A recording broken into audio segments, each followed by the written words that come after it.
So next என்ன சம்னா கவனிங்க, அதே சேம் ஆவரேஜ் இருந்தால் கவனிங்க, the average monthly income of P and Q, Q and R, R and P are 5,050, 6,250, 5,200 respectively.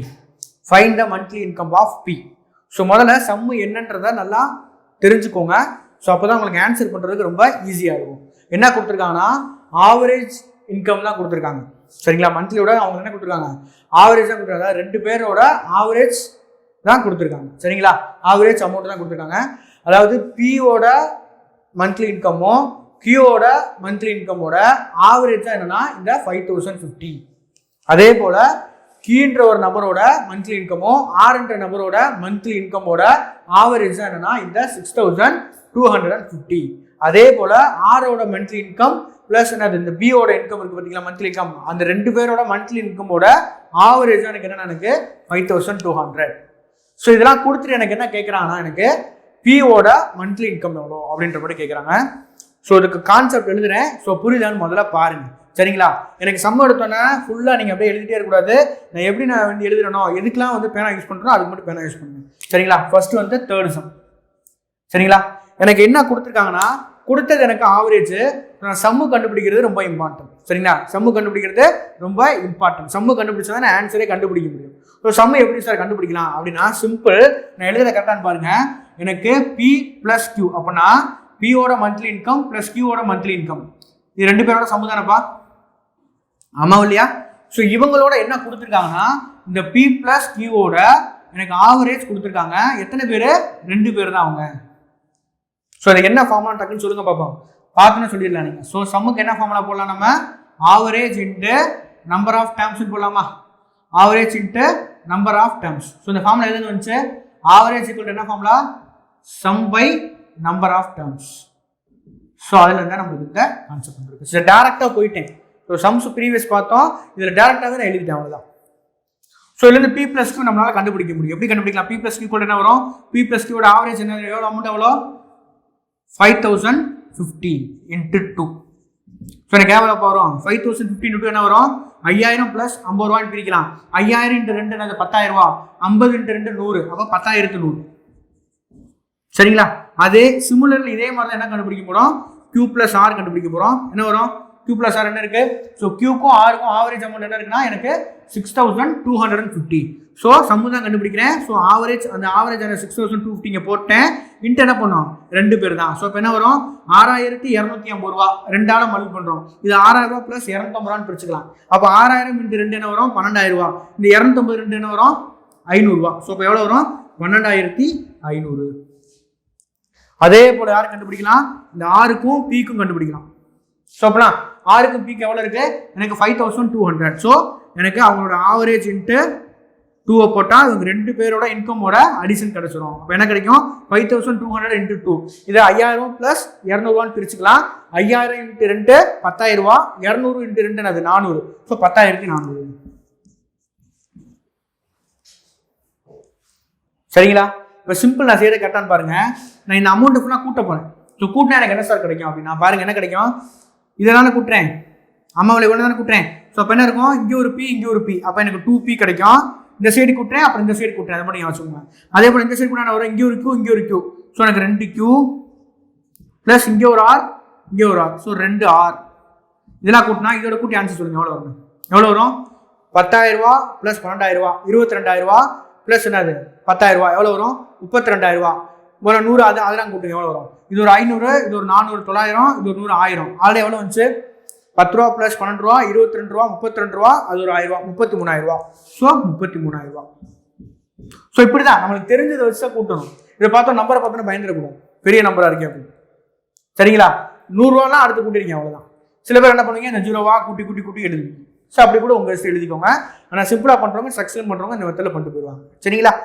So இப்போ 2லாம் நம்ம காமனாக வெளியே எடுத்துக்கோங்க. உள்ள என்ன இருக்கும்? பி ப்ளஸ் கியூ ப்ளஸ் ஆர்ன்னு தான் இருக்கும். இங்கே என்ன இருக்கும்? 33,000 இருக்கும். சரி, இப்போ எனக்கு P plus Q plus R எனக்கு என்னப்பா கிடைக்கும்? 33,000 டிவைடட் பை 2 ஆயிருமா? ஆகுமாகாதா? ஸோ ஆயிரும்ல. சரி, ஸோ அப்படியோட 2 போட எனக்கு கிடைக்கும் 2 டேபிள் அடிங்க அவ்வளோ தானே வரும் 1 2 சார் 2 பேலன்சிங் 1 இருக்கும் 6 2 சார் 12 போடலாம் பேலன்சிங் 1 இருக்கும் என்ன இருக்கும் 5 and 5 2 சார் 10 ஆயிரும் 3 பின் இருக்கும் இந்த 2 ஜீரோ சேர்த்து வைக்கலாம் அப்போ 16500 எனக்கு 3 பேரோட சம்பளத்துக்கு எனக்கு எவ்வளோ வருது 16500 வருது. ஸோ நான் என்னப்பா கண்டுபிடிக்கணும் எனக்கு பியோட இன்கம் மட்டும் கண்டுபிடிச்சா போதும். எனக்கு Q + ஆன்சர் ஆர் இருக்கான்னு பாருங்க இந்த இருக்கா எனக்கு Q + ஆரோட ஆன்சர் இருக்குது 12500க்கு. ஸோ அதை இங்கே போட்டுருங்க. அப்போ Q + ஆருக்கு என்ன பண்ணலாம் நான் 12500 போட்டுக்கலாம். இங்கே இருக்குது பி மட்டும் தான் இருக்குது. ஸோ இங்கே என்ன வரும் 16500 இருக்குது. ஸோ எனக்கு பியோட சம்பளம் மட்டும் என்னன்னா அந்த 12500 கொண்டு போயிருங்க.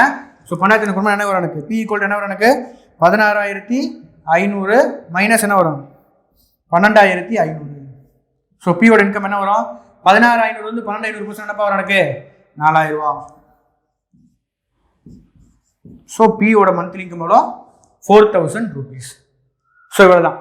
ஸோ சம்ம எவ்வளோக்கு நம்ம புரிஞ்சுக்கிட்டு செய்கிறோமோ அந்த அளவுக்கு நம்ம என்ன ஈஸியாக நம்ம ஆன்சர் கொண்டு வந்துடலாம். சரிங்களா ரைட். ஸோ நெக்ஸ்ட் சம் என்னன்றதை பார்க்கலாம். ஸோ நெக்ஸ்ட் சம் என்ன இருக்குன்றதை பார்க்கலாம். நெக்ஸ்ட் சம் என்ன இருக்குன்றது பாருங்க. The average age of 29 students is 20 years. அதாவது 29 ஸ்டூடெண்டோட ஏஜோட ஆவரேஜ் என்ன சொல்கிறாங்க 20 இயர்ஸ்ன்னு சொல்கிறாங்க. இப்போ வந்து if the age of teacher included average increased by 3 months. So இந்த டீச்சரோட வயசு வந்து இந்த ஆவரேஜ் கண்டுபிடிச்சு வச்சிருக்காங்கல்ல ஸ்டூடெண்டோட ஆவரேஜ் கண்டுபிடிச்சிருக்காங்களா இதோட நம்ம அடிஷன் பண்ணும்போது நம்ம அவளுக்கு ஆவரேஜ் எவ்வளோ இன்க்ரீஸ் ஆகுதுன்னா 3 months இன்க்ரீஸ் ஆகுது. சரிங்களா find the age of teacher. So first of all நம்ம என்ன கண்டுபிடிக்க சொல்கிறாங்க டீச்சரோட வயசை நம்மளுக்கு கண்டுபிடிக்க சொல்கிறாங்க. ஸோ எப்படி கண்டுபிடிக்கலான்றதை பாருங்க. ஸோ ஏஜ் ஆஃப் டீச்சர் எப்படி சார் கண்டுபிடிக்கலாம். ஸோ என்ன கண்டுபிடிக்கணும் அப்படின்னு தெரிஞ்சாலே நம்ம என்ன அது கண்டிப்பாக நம்ம செம்ம ஃபார்ம் பண்ண முடியும். நம்மளோட முதல் ஸ்டெப்பு என்னன்னா என்ன கண்டுபிடிக்க போகிறோம்னு தெரிஞ்சால் மட்டும்தான் நம்ம என்ன பண்ண முடியும் அதுக்கான ஸ்டெப்பை முயற்சி நம்ம எடுக்க முடியும். சரிங்களா ஏஜ் ஆஃப் டீச்சர் எப்படி சார் கண்டுபிடிக்கலாம் அப்படின்னா மொத்தம் எத்தனை பேர் 29 ஸ்டூடெண்ட்ஸ் ப்ளஸ் என்னது நம்மளுக்கு 30வது தான் யார் சேர்றாங்க 30வது 29 ஸ்டூடெண்ட்ஸ் ஆல்ரெடி இருக்காங்க. அதோட யாரோட ஏஜ் சேர்க்குறாங்க 30வது ஆளா யாரோட ஏஜ் சேர்க்குறாங்க டீச்சரோட ஏஜ் சேர்க்குறாங்க. ஸோ அப்போ நம்மள பாருங்க சம் ஆஃப் 30 மெம்பர்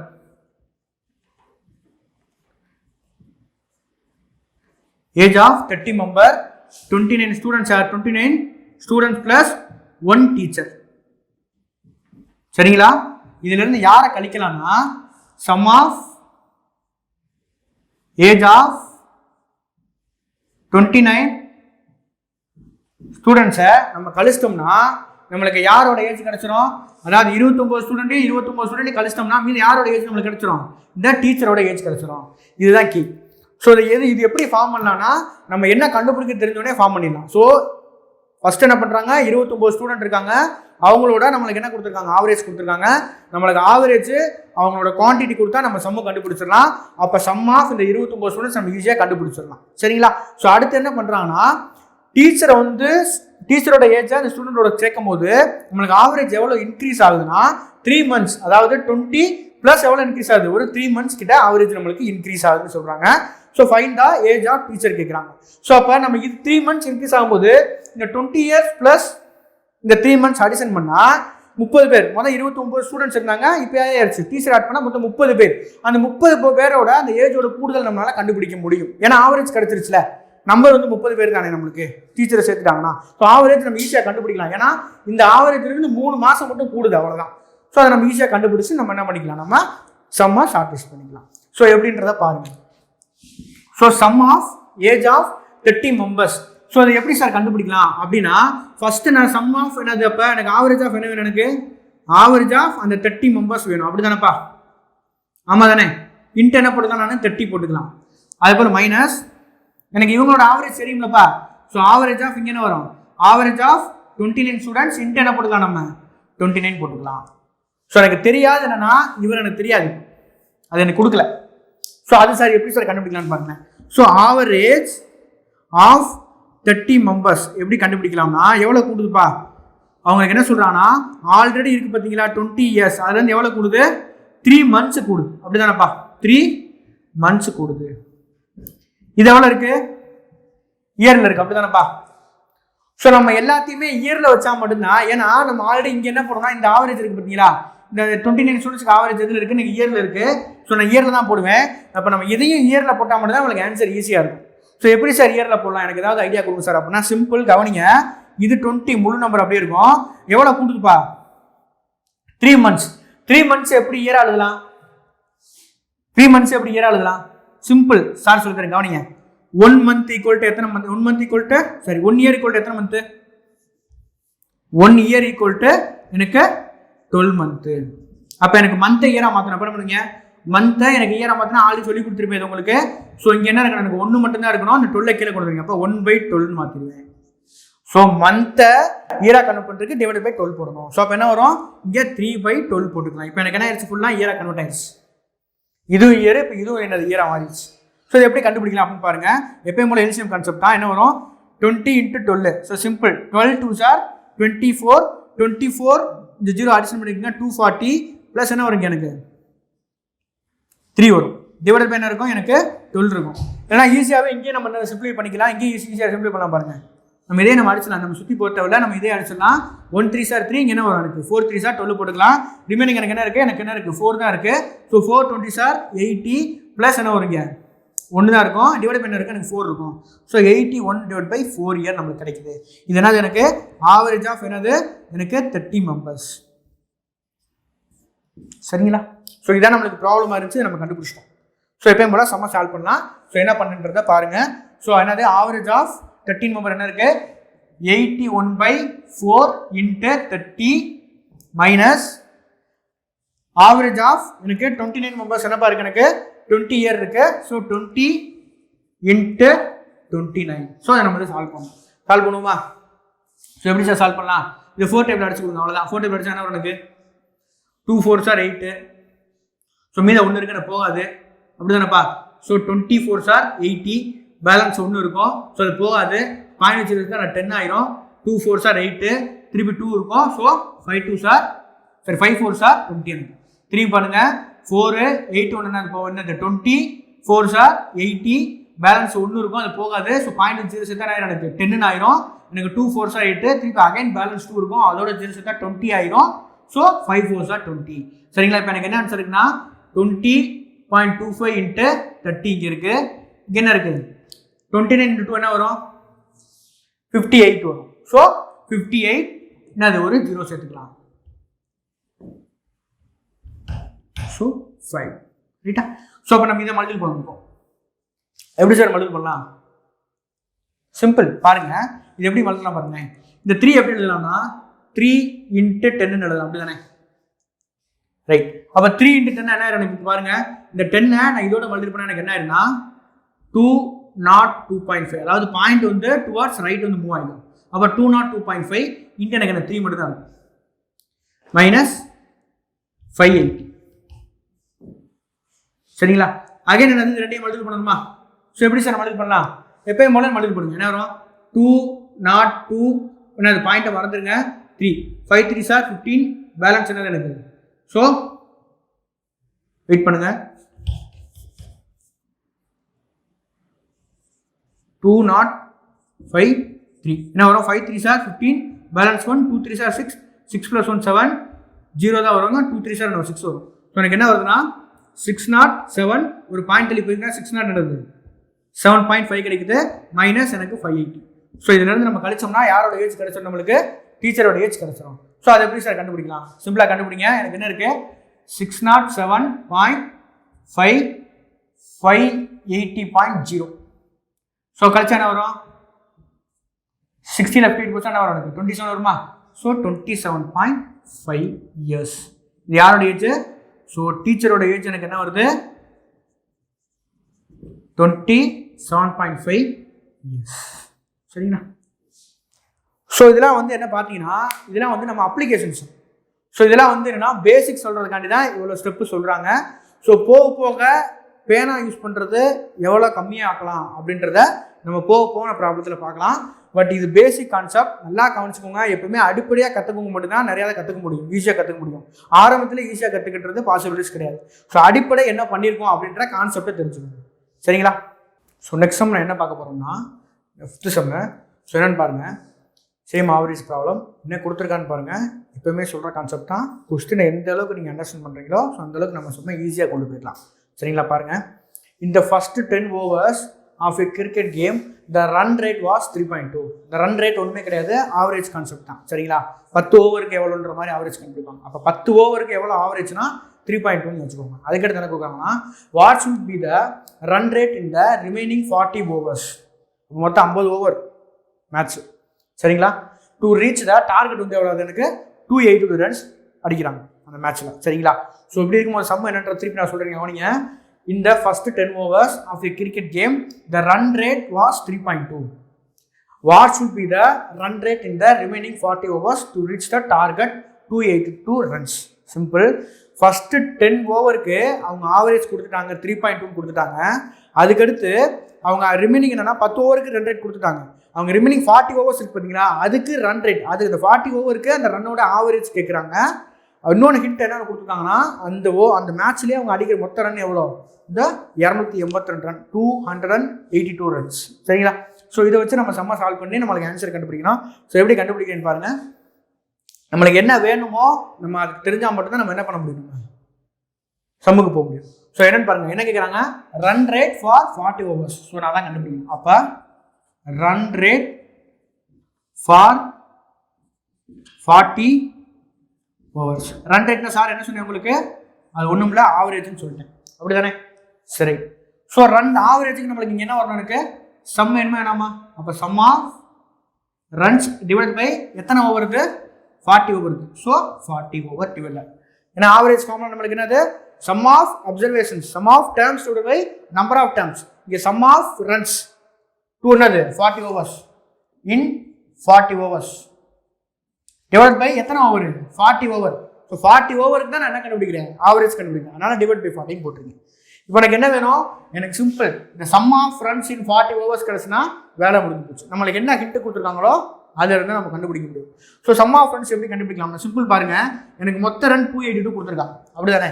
ஸோ பாருங்க, so sum of runs in 40 overs எப்படி கண்டுபிடிக்கலாம் சார் அப்படின்னா, டோட்டல் ரன்ஸ்ல இருந்து எதை கழிக்கலாம்? ஃபர்ஸ்ட் 10 ஓவர் இருக்குல்ல, நம்ம லாஸ்ட் 40 ஓவர்ஸ்க்கான ரன் ரேட் தான் கண்டுபிடிக்கணும். இதுமே நான் sum of runs in last 40 ஓவர்ஸ்னு வச்சுக்கோங்க. ரொம்ப முக்கியம் லாஸ்ட். ஸோ ஃபர்ஸ்ட் நீங்கள் எழுதக்கூடாது ரன் ரேட் ஃபார் என்னதுப்பா? Last 40 overs. ரொம்ப முக்கியம் அது. ஸோ லாஸ்ட் 40 ஓவர்ஸ் நம்ம கண்டுபிடிக்கணும். சரிங்களா? ஸோ அப்போ என்ன வரும்? டோட்டல் ரன்ஸ் மைனஸ் என்னது? Sum of runs in first 10 over. So இது ரெண்டுமே நம்மளுக்கு இருக்கு பாருங்க. ஸோ டோட்டல் ரன் என்ன இருக்கு? எனக்கு 282 minus sum of run in first 10 overs என்ன இருக்கு பாருங்க. சம் ஆஃப் ரன் என்ன இருக்கு? ஸோ சம் ஆஃப் ரன் எப்படி கண்டுபிடிக்கலாம்? ஆவரேஜ் கொடுத்தா ஈஸியாக ஆவரேஜ் கொடுத்தா என்ன பண்ணலாம்? ஆவரேஜ் கொடுத்தா என்ன பண்ணலாம்? நம்மளுக்கு சம் எப்படி கண்டுபிடிக்கலாம்? ஸோ ஆவரேஜ் இன்ட்டு எத்தனை ஓவர்? 10 ஓவர். ஸோ அப்போ 282 மைனஸ் ஆவரேஜ் எவ்வளோ கொடுத்துருக்காங்க? 3.2 கொடுத்துருக்காங்க இன்ட்டு 10. ஸோ அப்போ என்ன கிடைக்கும்? எனக்கு 282 மைனஸ் 3.2 இன்ட்டு 10 என்ன ஆயிரும்? 10ஆல் மல்டிப்ளை பண்ணால் ஒரு பாயிண்ட் என்னது? பாயிண்ட்டுக்கு மூவ் ஆயிரும். ஸோ 32 ஆயிரும். சப்ராக்ட் பண்ணுங்க, 2ல் 2 போச்சுன்னா 0, 28ல் 3 போச்சுன்னா 25. ஸோ 250. சரிங்களா? இதானது sum of runs in last 40 over. சரிங்களா? ஸோ இதான தேவை. ஸோ எதுக்கு அப்படியே சப்ஸ்டிட் பண்ணிடலாமா? எனக்கு தேவையான ஆன்சர் கிடைச்சிருமா? So run rate. ஸோ நான் ரன் ரேட் தான் கண்டுபிடிக்கணும். ஸோ ரன் ரேட் என்னன்னா எனக்கு sum of runs in 40 overs இப்போ தான் கண்டுபிடிச்சேன். 240 கண்டுபிடிச்சேன். ஸோ அதை அங்கே எழுதிட்டேன். டிவைட் பை என்னது? 40. ஸோ 40 போட்டுருங்க. ஸோ 0 கேன்சல் ஆயிரும். 25 4 என்ன பாருங்க? 6 4s are 24. பேலன்ஸ் 1. ஸோ போட முடியாது, பாயிண்ட் வச்சுக்கோங்க. அதில் 0 சேர்த்தா நேரம் 10 ஆயிரும். ஸோ 10 என்ன படிக்கலாம்? 4 table 2 4s are 8. Again balance 2 தான் இருக்கும். ஸோ அதோட 0 சேர்த்தா என்ன ஆயிரும்? 20 ஆயிரும். 5 4s are 20. ஸோ எனக்கு ரன் ரேட் என்ன கிடைக்கும்? எனக்கு ஆன்சர் என்ன கிடைக்கும்னா 6.25. இதான் தேவையான ஆன்சர். சார் நான் இவ்வளோ செய்யணுமா சார்? அப்படின்னா இவ்வளோ செஞ்சால் நம்ம என்ன பண்ண முடியும்? டைம் லேட் ஆகுமா ஆகாதா? கண்டிப்பாக நம்மளுக்கு என்னது டிலே ஆகும். ஸோ இதுக்கு எப்படி சார் செய்யணும் அப்படின்ற ஒரு சின்ன கான்செப்ட் சொல்லித்தரேன். ஸோ கவனிங்க. ஸோ இது பார்த்தீங்கன்னா எனக்கு என்ன இருக்குது, run rate for last 40 overs. So நம்மளுக்கு சம்மை பார்த்தோன்னே நம்மளுக்கு என்ன கணக்கு வந்துடும், ஆவரேஜ் தான் கேட்டிருக்காங்க. அப்போ ஆவரேஜுக்கு மேலே சம்மு இருக்கும், கீழே என்ன இருக்கும், நம்பர் ஆஃப் டர்ம்ஸ் இருக்கும். இது ரெண்டும் ஞாபகம் வந்துடும். அதுக்கடுத்து இது நம்மளுக்கு வேணுமா, ஸோ இது நம்மளுக்கு வேலை என்ன கான்செப்ட் வேணும், நம்மளுக்கு மொத்த ரன்ல இருந்து ஃபர்ஸ்ட் 10 ஓவரை கழிக்கணும் அப்படின்றத அடுத்த ஸ்டெப் நம்மளுக்கு ஞாபகம் வந்துடும். ஸோ அதுக்கு என்ன பண்ணலாம்னா சிம்பிள் ஒரே ஸ்டெப்ல எழுதலாம். ஸோ மொத்த ரன்ல இருந்து எதை கழிக்கணும், ஃபர்ஸ்ட் 10 ஓவர். அப்போ ஃபர்ஸ்ட் 10 ஓவருக்கு ரன் எப்படி கண்டுபிடிக்கலாம், அந்த 10 ஓவர் எனக்கு தெரியும், அதோட ஆவரேஜ் எனக்கு என்ன கொடுத்துருக்காங்கன்னா 3 கொடுத்துருக்காங்க. நான் டிவைட் பை 40 தான் போட போறேன். ஏன் டிவைட் பை 40 தான் கண்டுபிடிக்கணும், எனக்கு இதோட ஆன்சர் இங்கே சிம்பிளை பண்ணிடுங்க. சரிங்களா, எனக்கு இதுக்கு எடுத்து இந்த டேர்ம் வந்துடும். ஸோ இந்த டேர்ம் நீங்கள் தான் நான் யோசிக்கணும். So sum of runs in last 40 overs எப்படி கண்டுபிடிக்கலாம்னா, மொத்த ரன்ல இருந்து ஃபர்ஸ்ட் 10 ஓவரில் அவங்க அடிக்கிற ரன்னை கழிச்சிட்டோம்னா லாஸ்ட் 40 ஓவர்ஸ்க்கு எவ்வளோ ரன்றதை நம்ம கண்டுபிடிச்சிடலாம். சரிங்களா, ஸோ அப்போ என்னது கழிக்கணும், அப்போ என்ன வரும் 282 minus 3.2 into 10 என்னது 0.2 towards இது மூவ் ஆகும். So 32 divided by 40. So 282 minus 32 என்ன வரும், 250 வரும், divided by 40. ஸோ 0 0 கேன்சல் ஆயிரும். 4 and 25 என்ன வரும் எனக்கு 6 4 24. அகைன் 1 பாயிண்ட் வச்சு 0 சேர்த்தா 10 ஆயிரும். ஸோ 2 4 ரைட்டு, பேலன்ஸ் 2 இருக்கும். அதுக்கு பக்கத்தில் 0 சேர்த்தா 20 ஆயிரும். ஸோ 20 டேபிள் அடிச்சா நமக்கு என்ன ஆன்சர் கிடைக்கும், 6.25. ஸோ முதல்ல சம்முக்கு இன்னும் கம்ப்ரஸ் பண்ணலாம். இதுமே என்னது, இதெல்லாம் தேவையில்லா ஸ்டெப், இதெல்லாம் தேவையில்லா ஸ்டெப் தான். இதெல்லாம் மைண்டில் அடிக்கிற மட்டும்தான். சரிங்களா, ஸோ சம்மை எவ்வளோ நீங்கள் கம்ப்ரஸ் பண்ணுறீங்க அந்த அளவுக்கு உங்களுக்கு என்ன இருக்கும், நம்மளுக்கு டைம் நிறையா கிடைக்கும். நம்ம என்ன பண்ணலாம், வேகமாக செம்ம ஆப்டிடியூட் அடிச்சுட்டு நம்ம அடுத்த கான்செப்ட்டுக்கு நம்ம போகலாம். சரிங்களா, ஸோ நெக்ஸ்ட் சம் என்னன்றதை பார்க்கலாம். நெக்ஸ்ட் சம் என்ன இருக்குன்னு பாருங்க. The average weight of 20 people is increased by 2.2 kg. அதாவது 20 பேர் இருக்காங்க, அந்த 20 பேரோட ஆவரேஜ் வெயிட் இன்க்ரீஸ் ஆகுதுன்னு சொல்கிறாங்க. எவ்வளோ இன்க்ரீஸ் ஆகுதுன்னா அந்த ஆவரேஜ் வெயிட் எவ்வளோ கொடுக்கல, அந்த வெயிட்டோட ஆவரேஜ் அவங்க கொடுக்கல, ஏதோ ஒன்று பண்ணுறாங்க. அப்போ வந்து அந்த ஆவரேஜ் வந்து 2.2 வந்து இன்க்ரீஸ் ஆகுதுன்னு சொல்லியிருக்காங்க. எப்போனா 1 man weight 53 kg is replaced by another man. 53 kilogram wait உள்ள ஒரு மனிதனை தூக்கிட்டு வேற யாரோ ஒரு ஆளை வைக்கிறாங்க. அதனால தான் எனக்கு எவ்வளோ இன்க்ரீஸ் ஆகுதுப்பா, ஆவரேஜ் எவ்வளோ, அது எது இன்க்ரீஸ் ஆகுது, சம்மு இன்க்ரீஸ் ஆகலை. அந்த ஆவரேஜ் வெயிட் வந்து அந்த weight of the average increased by 2.2 kg. சரிங்களா, ஸோ அந்த சம்மை எப்படி சால்வ் பண்ணிட்டு பாருங்க. கொஞ்சம் நம்ம அப்டேஷன் சம்முக்கு வந்துட்டோம். சரிங்களா, கவனி. ஸோ எனக்கு வெயிட் தான் இன்க்ரீஸ் ஆகுது, அப்படி தானேப்பா. இப்போ என்ன ஒரு அசம்ஷன் பண்ணலாம்னா, எனக்கு ஆவரேஜ் வெயிட் வந்து எனக்கு இன்க்ரீஸ் தான் கொடுத்துருக்காங்க, அப்படி தானே. ஸோ இந்த 53 kg உள்ளே இருக்கும்போது எவ்வளோ வெயிட் இருந்துச்சோ இப்போ ஆவரேஜ் எப்படி இன்க்ரீஸ் ஆகும். இப்போ ஒரு சின்ன கான்செப்ட் சொல்கிறேன், கவனிங்க. தராசுகள் இருக்குது சரிங்களா, நம்ம உருளைக்கிழங்கு வாங்குகிறோம் கடையில் போய்.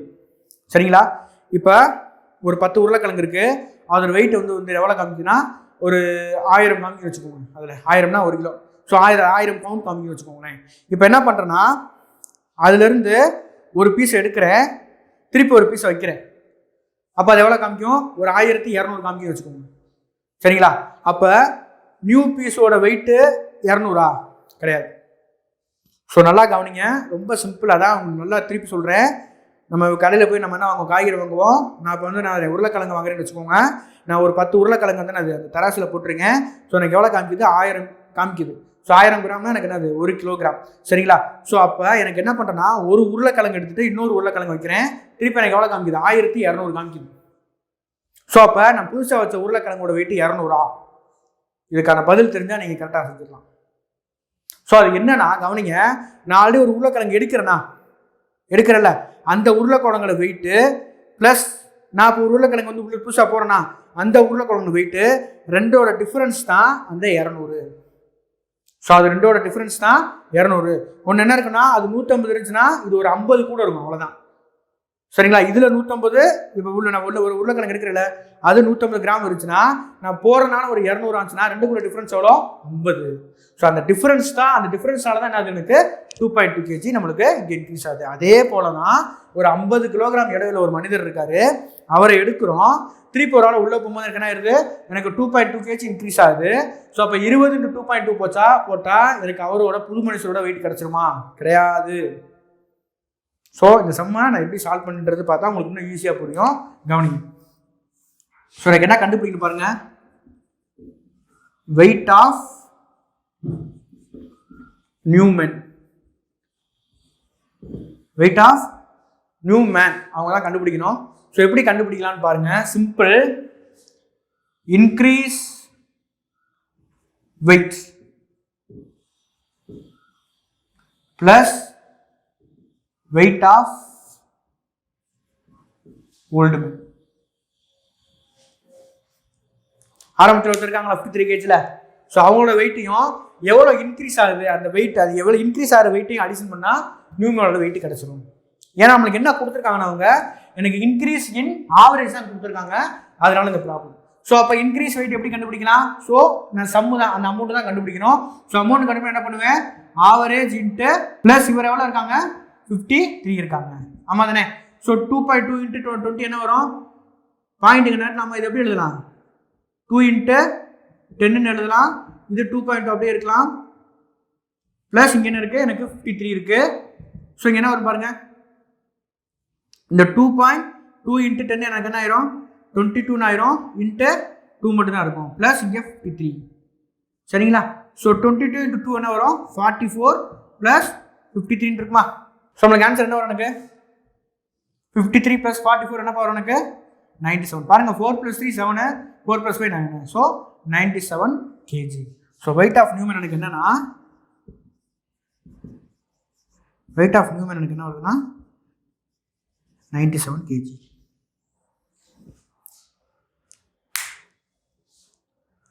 ஸோ சிம்பிளாக கண்ணு ஒன்று சொல்லலாம்னா, நல்லா பாருங்க, இந்த 2.2 kg எதுக்குன்னா எனக்கு இன்க்ரீஸ்ட் அமௌண்ட் மட்டும்தான், அப்படி தானே? ஸோ எப்போனா இன்னொரு ஒரு ஆளை நம்ம வந்து ரிப்ளேஸ் பண்ணும்போது அந்த இன்க்ரீஸ்ட் அமௌண்ட் எவ்வளோன்னு எடுத்துட்டோம்னா, அந்த புது ஆள் வந்தனால எவ்வளோ வெயிட் இன்க்ரீஸ் ஆகிட்டு தெரிஞ்சிருமா? அந்த புது ஆள் வந்தனால எவ்வளோ வந்து வெயிட் இன்க்ரீஸ் ஆகிட்டு நம்மளுக்கு தெரிஞ்சிடும், அப்படி தானே? ஸோ அதனால தான் என்ன பண்ணேன், நான் புது ஆள் வந்தனால எவ்வளோ இன்க்ரீஸ் வெயிட் ஆயிடுச்சுன்னு கண்டுபிடிச்சேன். ஸோ அவர் உள்ளே வந்தனால எனக்கு எவ்வளோ வெயிட் இன்க்ரீஸ் ஆகுது? எனக்கு 44 இன்க்ரீஸ் ஆகுது. ஆரம்பத்தில் எனக்கு எவ்வளோ இருந்தாங்க? 53. இவங்க ரெண்டையும் கூட்டினா தான் எவ்வளோ வருவார்? இப்போ புதுசாக ஒரு மனிதர் வந்திருக்காருல, அவரோட வெயிட் நம்ம கண்டுபிடிக்க முடியும், சரிங்களா? இது எதுக்குன்னா இந்த கான்செப்ட் கண்டுதான். ஏன்னா அவங்க வந்து எனக்கு இன்க்ரீஸ்டின் என்னது ஆவரேஜ் தான் கொடுத்துருக்காங்க. ஸோ ஆவரேஜில் எவ்வளோ இன்க்ரீஸ் ஆகுது அந்த நியூமன் உள்ள வந்தா, ஸோ அதனால இந்த கான்செப்ட், சரிங்களா? ஸோ நெக்ஸ்ட் என்ன சொன்னா பாருங்க, Aravind's marks were wrongly entered as 83 instead of 63 if the average marks calculated for whole class increased by half.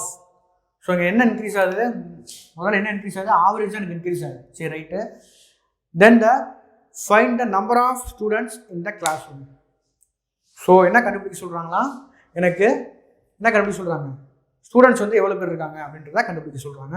So என்னன்றதை பார்க்கலாம் வாங்க. ஸோ ஃபஸ்ட்டு இதை எடுத்தோன்னே எப்படி சம்ம போகணுன்ற சொல்லி தரேன், கவனிங்க. நம்ம ஆல்ரெடி போன ப்ரீவியஸ் சம்மில் இது கண்டிப்பாக நம்ம பார்த்துருப்போம். ஸோ அதுபடி தாங்க. ஸோ கவனிங்க என்ன இருக்குன்னு பாருங்கள். எனக்கு எது இன்க்ரீஸ் ஆகுது? எனக்கு ஆவரேஜ்னா எனக்கு இன்க்ரீஸ் ஆகுது. எவ்வளோ இன்க்ரீஸ் ஆகுது? எவ்வளோ இன்க்ரீஸ் ஆகுது? ஹாஃப், 1/2 ஹாஃப்ன்ற இன்க்ரீஸ் ஆகுது. எதுக்குப்பா? ஃபார் ஹோல் கிளாஸ்க்கு. ஸோ நான் எழுதுகிற கரெக்டான்னு பாருங்க. So increase in mark is equal to average of increase in mark. So average இது எப்படி எழுதலாம்?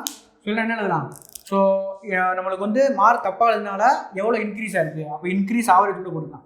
ஸோ இன்க்ரீஸ் இன் ஆவரேஜ் கூட நம்ம எழுதிக்கலாம், சரி தவறு கிடையாது. ஸோ இன்க்ரீஸ் இன் ஆவரேஜ் கூட எழுதிக்கணும், சரிங்களா? இன்ட்டு என்ன பண்ணலாம் நம்ம? Number of சிம்பிள்ப்பா. ஸோ போக போக நான் அதில் தான் ஸ்டெப்பை கொஞ்சம் குறைச்சிட்டே வரேன், கொஞ்சம் கவனிங்க. கொஞ்சம் நம்ம யோசிச்சா மட்டும் தான் சம்ம செய்ய முடியும். நான் திருப்பி சம்ம சொல்லிட்டு இது வந்தால் இன்னும் கொஞ்சம் டீட்டெயிலாக உங்களுக்கு புரிய கவனிங்க. Aravind's marks were wrongly entered as 83 instead of 63. சரிங்களா? 63க்கு பதிலாக 83 என்ட்ரி பண்ணியிருக்காங்க. அப்போ கண்டிப்பாக என்ன பண்ணணும்? மார்க்கு கூட தான் செய்யும், ஆவரேஜும் கூட தான் செய்யும், சரிங்களா? If the average marks calculated for whole class increased by half. அப்போ நம்மளுக்கு மொத்த கிளாஸ், ஆனால் எத்தனை ஸ்டூடெண்ட்ஸ் சொல்லலை, அதான் நம்மளுக்கு கண்டுபிடிக்க சொல்கிறாங்க. அந்த மொத்த கிளாஸுக்கும் ஆவரேஜ் எவ்வளோ இன்க்ரீஸ் ஆகுதுன்னா ஹாஃப். ஹாஃப்னா 1/2 இன்க்ரீஸ் ஆகுதுன்னு சொல்லியிருக்காங்க. ஸோ அப்போ இன்க்ரீஸ்ட் இன் ஆவரேஜ் என்னது? இந்த ஹாஃப். அப்போ இன்க்ரீஸ் இன் ஆவரேஜ் நம்மளுக்கு என்னது? ஹாஃப் தான் வரும். நம்பர் ஆஃப் ஸ்டூடெண்ட்ஸை நம்ம கண்டுபிடிக்க சொல்லியிருக்காங்க. ஸோ அப்போ நம்ம இங்கே எழுத நினைக்கலாம், நம்மளுக்கு இன்க்ரீஸ் இன் ஆவரேஜ் என்ன எழுதிக்கலாம், ஆஃப் எழுதிக்கலாம், இன்ட்டு நம்பர் ஆஃப் ஸ்டூடெண்ட்ஸை நம்ம எக்ஸ்னு வச்சுக்கணும். அதை நம்ம கண்டுபிடிக்க போகிறோம். சரிங்களா? இந்த பக்கம் இன்க்ரீஸ் இன் மார்க் என்னப்பா இருக்கும், நம்மளுக்கு என்ன கொடுத்துருக்காங்க, 83 - 63 போட்டுக்கலாமா? பாருங்க, இந்த 83 அந்த 83 நம்மளுக்கு தப்பாக என்ட்ரு பண்ணிட்டாங்க. எதுக்கு பதிலாக 63க்கு பதிலாக. அப்போ எவ்வளோ மார்க் கூட போட்டிருக்காங்கன்றது எப்படி கண்டுபிடிப்பீங்க?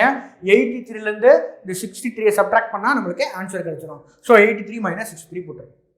ஸோ அப்போ என்ன வரும், 3 3 போச்சுன்னா 0, 8 6 போச்சுன்னா என்ன வரும், 2 வரும். இங்கே என்ன இருக்குது, ½ இன்ட்டு எக்ஸ் இருக்குது. ஸோ நம்மளுக்கு எக்ஸ் என்ன வரும், 2 மல்டிப்ளைனா 40.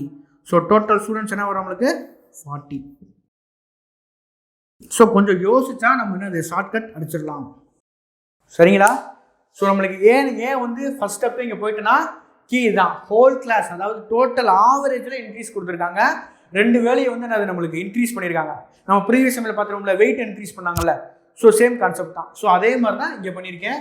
So increasing marks equal to increasing average equal to number of students. இந்த ஃபார்முலாவே நம்ம என்ன ஃபார்முலா, நம்ம பேசிக் படிச்சோமா, average equal to sum of observations divided by number of observation. Same formula தான் பாருங்களேன். Average increase in average divide இங்கே என்ன வந்துடும், இது டிவைட் வந்துடும். இங்கே பாருங்க என்ன இருக்கும், increase in average equal to என்ன இருக்கும், increase in mark divided by number of students. அந்த நம்பர் ஆஃப் ஸ்டூடெண்ட்ஸ் தான் அப்சர்வேஷன்ஸ். சரிங்களா? ஸோ அதுபடி சம் ஈஸியாக நம்ம ஃபார்ம் பண்ணியாச்சு. சரிங்களா? ஸோ நெக்ஸ்ட் டைம் என்னன்றதை நம்ம பார்க்கலாம். ஸோ நெக்ஸ்ட் டைம் என்னன்றதை பாருங்க. என்ன இருக்குன்னா, a batsman make a score 80 runs in the 16th inning. First என்ன கொடுத்துருக்காங்கன்னா, எனக்கு 16th இன்னிங்கில் எவ்வளோ ரன் அடிக்கிறாரு, 80 ரன்ஸ் அடிக்கிறாரு. சரி, அண்ட் இன்க்ரீசஸ் ஆவரேஜஸ், அதே போல் என்ன கொடுத்துருக்கான், இன்க்ரீஸ் இன் ஆவரேஜ் தான் கொடுத்துருக்கான், by 3 கொடுத்துருக்கான். What is the average after 16th inning? So 16th இன்னிங்கில் ஆவரேஜ் கேட்குறான். ஸோ ஆவரேஜ் நம்ம ஃபார்ம் என்ன போடுவீங்க, sum of score in 16th inning, அப்படி தானே? ஏன்னா ஆஃப்டர் என்னது, ஆஃப்டர் ஸ்கோர் ஆஃப்டர் கூட போட்டுக்கலாம். So after 16th inning, 16th முடியணும்ல. சரிங்களா? டிவைடட் பை 16th இன்னிங் தானே. ஸோ நம்பர் ஆஃப் அப்சர்வேஷன் என்னது, 16 மேட்ச். ஸோ 16 டிவைட் பை போட்டாச்சு. ஸோ நம்மளுக்கு என்னன்னா, எனக்கு இந்த வேலையை தெரிஞ்சால் நம்ம ஈஸியாக நம்ம சம்மை சால்வ் பண்ணிடலாம். இப்படி தான் சம்மை கொண்டு போகும். சரிங்களா? So sum of score after அந்த 16th இன்னிங் முடிஞ்ச உடனே எவ்வளோ ஸ்கோர்ஸ் இருக்குன்னு கண்டுபிடிக்கணும். அவங்க என்ன கொடுத்துருக்காங்கன்னா, எனக்கு 16 அந்த இன்னிங்கில் அவர் மேக் பண்ண ஸ்கோர் 80ன்னு கொடுத்துருக்காங்க. சம்மில் பாருங்களேன், batsman make a score 80 runs இந்த 16th இன், அதை 16th மேட்ச்சில் அவர் அடிச்ச ரன் 80ன்னு கொடுத்துருக்காங்க. ஸோ எனக்கு அந்த ரன்னு கொடுத்துருக்காங்க. ஆனால் அதுக்கு முந்தின ஒரு ஸ்கோர் வரைக்கும் எனக்கு கொடுக்கவே இல்லை. சரிங்களா? ஸோ எப்படி சார் கண்டுபிடிக்கலாம் அப்படின்னா, சிம்பிள் கவனிங்க. இதை நான் எப்படி கண்டுபிடிக்கணும்னு பாருங்க. இது கண்டுபிடிச்சா உங்களுக்கு ஈஸி ஆன்சர். ஸோ எப்படி கண்டுபிடிக்கணும்னு பாருங்க. நான் என்ன பண்ணுறேன்னா, என்னன்னா நான் இவன் எக்ஸ்னு வச்சுக்கிறேன். கான்செப்ட் கொஞ்சம் நிறையா கொண்டு போக தேவையில்ல, அதாவது நம்ம கிளரிக்கல் நிறையா கொண்டு போகலான்னு பார்க்குறேன். ஸோ கொஞ்சம் கவனிங்க, உங்களுக்கு புரிஞ்சிடும். நான் இந்த 16 10 இருக்கிற பார்த்தீங்களா ஆவரேஜ். ஸோ இந்த ஆவரேஜை நான் எக்ஸ்னு வச்சுக்கிறேன்ப்பா. ஆவரேஜை நான் எக்ஸ்னு வச்சுக்கிறேன். ஏன்னா எனக்கு ஆவரேஜ் இன்க்ரீசஸ் கொடுத்துருக்காங்க, அதனால சொல்லுங்கள். ஸோ நான் ஆவரேஜை நான் எக்ஸ்னு வச்சுக்கிறேன். இவங்க 16th இன்னிங் ஆவரேஜை நான் வந்து எக்ஸ்னு வச்சுக்கிறேன். சரிங்களா? அப்போ எனக்கு sum of runs in 15th inning plus இந்த 80 அடிஷன் பண்ணால் எனக்கு என்ன கிடச்சிரும், எனக்கு சம் ஆஃப் என்னது 16th இன்னிங்கோட மொத்த ரன் கிடச்சிருமா, இந்த டிவைட் 16 அப்படியே இருக்கட்டும். சரிங்களா? இப்போ நல்லா பாருங்கள், ஒரு கீப் சம்ம வாசிட்டு வரேன், கொஸ்டின் வாசிட்டு வரேன் பாருங்கள். A batsman make a score 80 runs in the 16th inning, அதை நம்ம யூஸ் பண்ணிட்டோம். அடுத்த ரன் பாருங்களேன், இந்த 80 ரன் அடிச்சனால அவரோட ஆவரேஜ் எவ்வளோ கூடுதல் சொல்கிறாங்க, and increases average by 3. So நம்மளுக்கு இப்போ இன்னிங் எவ்வளோ வச்சுருக்கோம், 16th என்ன வச்சுருக்கோம், எக்ஸ் வச்சுருக்கோம். இங்கே தான் 3 கூடுது, இங்கே தான் 3 கூடுது. அப்போ இதுக்கு முந்தின இன்னிங்ஸ் என்ன ஆவரேஜ் என்னவா இருந்திருக்கும், இதுக்கு முந்தின இன்னிங் என்னது 15th இன்னிங் அப்படின்னு தானே. ஸோ 15th இன்னிங்கோட ஆவரேஜ் என்னவா இருந்திருக்கணும், இதோட 3 கழிக்கணும், அவ்வளோ தானே. ஸோ இதோட ஆவரேஜ் என்னவா இருக்கும், 16 - 3 எத்தனை இன்னிங்க, 15 இன்னிங்க. ஸோ இந்த sum of runs in 15th இன்னிங்கோட டேர்ம் தான் இது. சம் ஆஃப் டேர்முக்கு என்ன போடுவோம், average into number of terms போடுவோம். ஸோ ஆவரேஜ் எப்படி இந்த x-3 சொல்கிறேன்னா நல்லா கவனிங்க. அவங்க என்ன கொடுத்துருக்காங்கன்னா 16வது இன்னிங்கில் ஒரு 80 ரன் அடிக்கும் போது எனக்கு ஆவரேஜ் எவ்வளோ இன்க்ரீஸ் ஆகுதுன்னா 3 இன்க்ரீஸ் ஆகுது. ஸோ அந்த 16வது இன்னிங்கில் தான் ஆவரேஜ் தான் நான் எக்ஸ்னு வச்சுருக்கேன். அப்போ முன்னாடி இருக்கிற 16வது இன்னிங்கில் அவரோட ஆவரேஜ் என்னவா இருக்கும், அது 3 கூடுது. அதாவது 15 16 போனால் 3 கூடுது. திருப்பி நான் 15 சொன்னால் எப்படி சொல்லலாம், 3 கழிச்சு சொல்லலாம்ல. ஸோ எனக்கு 16ல் எக்ஸ்னா திருப்பி 15ல் என்னவா இருக்கும், x-3 தான் இருக்க முடியும். ஸோ அதனால தான் அவங்க என்ன சொல்கிறாங்கன்னா அந்த 15th இன்னிங்கில் x-3 சொல்கிறாங்க. ஸோ நம்பர் ஆஃப் டேர்ம்ஸ் எத்தனை 15 மேட்ச். ஸோ 15ஆல் மல்டிபிள் பண்ணிட்டாங்க. சரிங்களா? அகைன் இங்கே என்ன இருக்குது, +80/16 இருக்குது. இங்கே என்ன இருக்குது, எக்ஸ் அப்படி இருக்குது. ஸோ நான் இந்த எக்ஸ் வேல்யூ தான் கண்டுபிடிக்கணும். அப்படி தானேப்பா, உங்களுக்கு ஆவரேஜ் தானே கண்டுபிடிக்கணும். ஸோ எக்ஸ் வேல்யூ கண்டுபிடிக்கணும். எப்படி கண்டுபிடிக்கணும்னு பாருங்கள், சிம்பிளை பண்ணுங்கள். இங்கே என்ன 16x இங்கே ஆயிரும். இங்கே என்ன இருக்கும், நடுவில் மைனஸ் இருக்குது, ரெண்டையும் மல்டிபிள் பண்ணுங்க. என்ன வரும், 15x மைனஸ் 15 3s 45 ப்ளஸ் என்ன இருக்கும் 80 இருக்கும். சரிங்களா? நெக்ஸ்ட் பாருங்கள். ஸோ அடுத்து என்ன பண்ணுறேன்னா, எனக்கு இந்த 15x எங்களுக்கு எக்ஸ்னா ஒரு பக்கம் கொண்டு வந்துருங்க. ஸோ 15x எங்கிட்ட கொண்டு வந்துருங்க. அப்போ என்ன எனக்கு 16x மைனஸ் 15x, இங்கே என்ன இருக்குன்னு பாருங்க, 80 மைனஸ் 45 இருக்கும். ஸோ 80 மைனஸ் 45 இருக்கும். ஸோ 16x மைனஸ் 15x என்னப்பா ஆன்சர் எனக்கு ஒரு எக்ஸ் என்னப்பா. ஸோ 80 மைனஸ் 45 எனக்கு என்ன வரும், 35. கழிச்சு பாருங்க, போகாது. 10 5 ஆயிரும். அகைன் 7 ஐயாயிரம் வரும். அப்படின்னா 7 மைனஸ் 4 3 தானே வரும். So X equal to 35. நம்ம எக்ஸ் எதாவது அசம்ஷன் பண்ணோம். ஸோ எனக்கு 16th இன்னிங்கோட ஆவரேஜ் என்னன்னா 35. therefore x. So average after 16th inning is equal to 35. அவ்வளோதான். சரிங்களா? ஸோ சம்மை எவ்வளோக்கு நீங்கள் வந்து புரிஞ்சுக்கிட்டு மேக் பண்ணுறீங்களோ அவ்வளோக்கு ஈஸியாக நீங்கள் சம் அடிச்சிடலாம். சரிங்களா?